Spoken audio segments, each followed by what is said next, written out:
So the back flange, you can see it's pretty thick. It's like, I don't know, it's a 1/4 inch steel, I think. And what I'm going to do is I'm going to catch the vertical rib in the back of the ramp, and I'll put 2 bolts through it, and then I'll put 1 on each side, and then from the inside you'll sandwich it with this. So when it's in there, it'll actually be in there like this with it sandwiched between it. And to do that, I'll take, it's just a little thin backer plate, but it keeps it from trying to pull through the wood and makes it a little more substantial. But I'm using 3/8 carriage bolts. These are 7/16 holes, so it pulls up in it real nice. So on the inside, it should be nice and flat to where I don't have a problem with the ramp. I have rubber on top that'll go back on top of this to run the motorcycle in and out of, so really you won't even see this much, but it won't make a hump in it real bad. That's the reason I'm trying to keep it real slim. And then to bolt it in, I have these black oxide bolts, and they got little grips on the back of them. I forget what they call these, Sherlocks or something. I can't remember what they call them. Anyway, when you tighten them up, it will tighten up on the outside of this against the black in here. So it'll tighten up in there on that. And the idea is the little teeth on the back of it really grabs it. But just to make sure, I'll be putting red Loctite on there. Red Loctite, for anybody that knows Loctite, blue is like medium. You can take it back off pretty easy. Red, it's pretty much there once you put it on there. So it will come off, but it takes a little bit of work to get it off. So anyway, this will go on the outside against the ramp. This will go on the inside to sandwich it. This other flange here, it's got 2 bolts in it. They're lugs. And then they got wheel lugs here. You slide the tire over it, tighten it up, and it'll pull it up nice and flush right up against the gate to keep it from trying to wobble or move.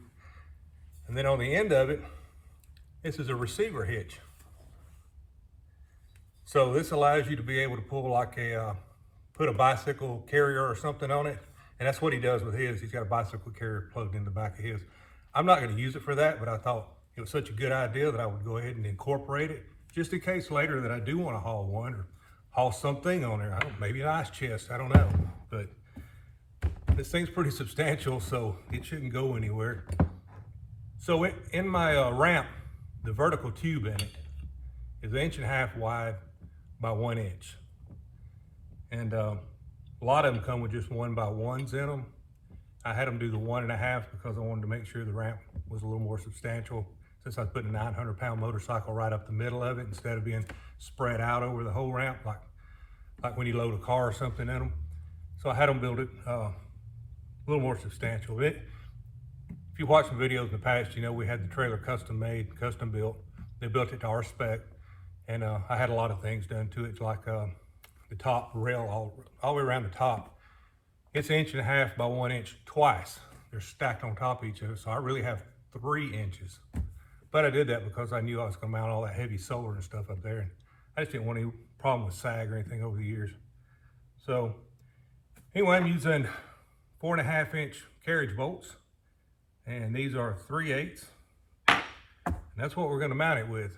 So let's go out there to the trailer and get started. Okay, so this is where it's going to go. It's on the back of the ramp. But as you can see where the overlap is, there's about 1/8 of an inch depth difference there because of the skin on it. So what I'm going to do is make a little spacer to go in there on that side to make sure it sits up straight and flush. Then I'll put that behind it when I mount it. This is where it laid in the back of the tire. As you can see, it's just short of being flush, which is going to allow me to tighten the wheel up against the trailer again. And this is what it looks like from the front side. So the next thing I got to do is I got to figure out, I want the tire to end up about right here where this screw is at. That way when it comes down it doesn't hit here. So I want to find out from here up where I need to mount the bracket to. So without having to draw a line across there, I'll just get in the middle of it. I'm going to make it 11 inches from the bottom of here to that screw. The tire's actually 9 inches wide. So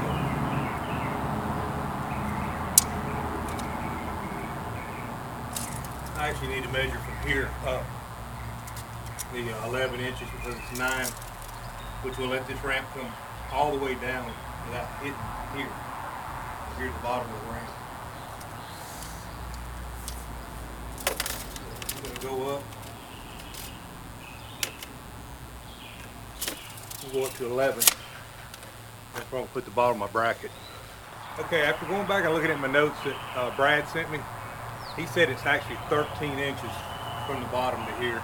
He said what happens is that gives you enough clearance to come out straight, but it doesn't give you enough to put it on an angle before the tire hits. So we're going to raise this mark here to 13 instead of 11.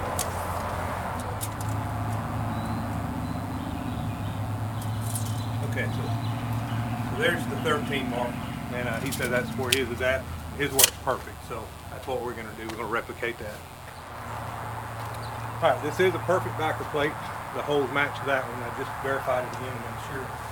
So we're going to go down to 13. It's pretty handy to put the screw lined up in the hole.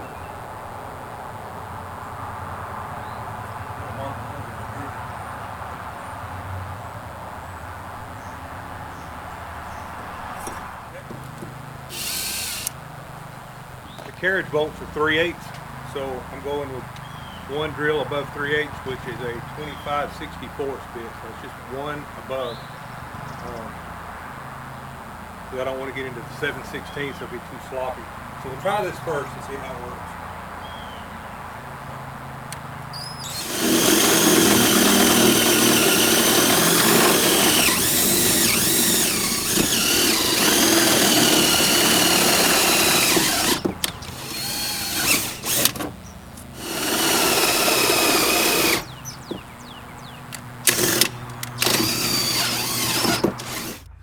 Okay, and here I've got rubber that comes down the ramp, and I've laid the bottom piece out so I can get the plate behind it.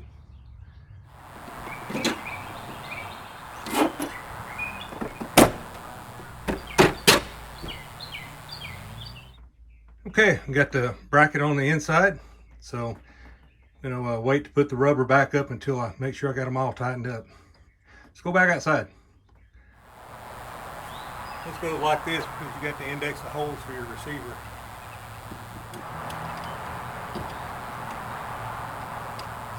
Trey's going to have to fix my graphics now. The tire's going to be in front of them. He's good at it though. He'll fix them. Trey's my son for the ones of you don't know. I'm trying to think if he's ever been in one of our videos. His wife has, Jessica. She's helped Kathy cook before. I can't remember if Trey's ever been in one of them. Maybe just a glancing viewer. No, I actually took a video of him putting graphics on this trailer. So anyway, that's who's going to fix it for me. So let me go get some red Loctite, and then we'll put that on there and get it tightened up. Okay, I said I was going to put red Loctite on it, but I got to thinking I might actually won't be able to get this back off one day without too much trouble. So I'm using blue. And blue will do just fine. And you only need a drop. You don't have to coat the whole thing down, just a drop will do it.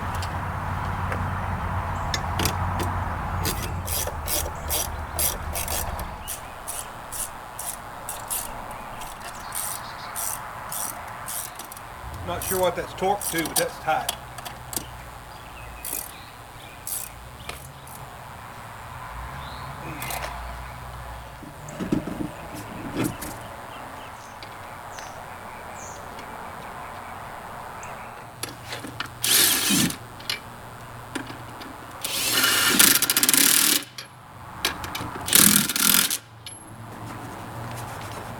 Yeah, that's there.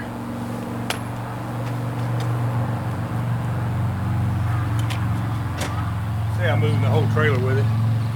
So, I don't think that's going to be a problem. It's plenty high enough to let the ramp down now. So, we should be good. Anyway, thanks, Brad. Thanks for sending me all your diagrams and measurements. And thank you, Jim, for putting it together for me. Hope this helps somebody. If this helped you out, subscribe to our channel. Give us a thumbs up. Hit the little like button. Hit the bell. The bell will let you be notified every time we drop a new video. So, till next time, we'll see you later. Make each day count 365. Continue the journey. Bye-bye.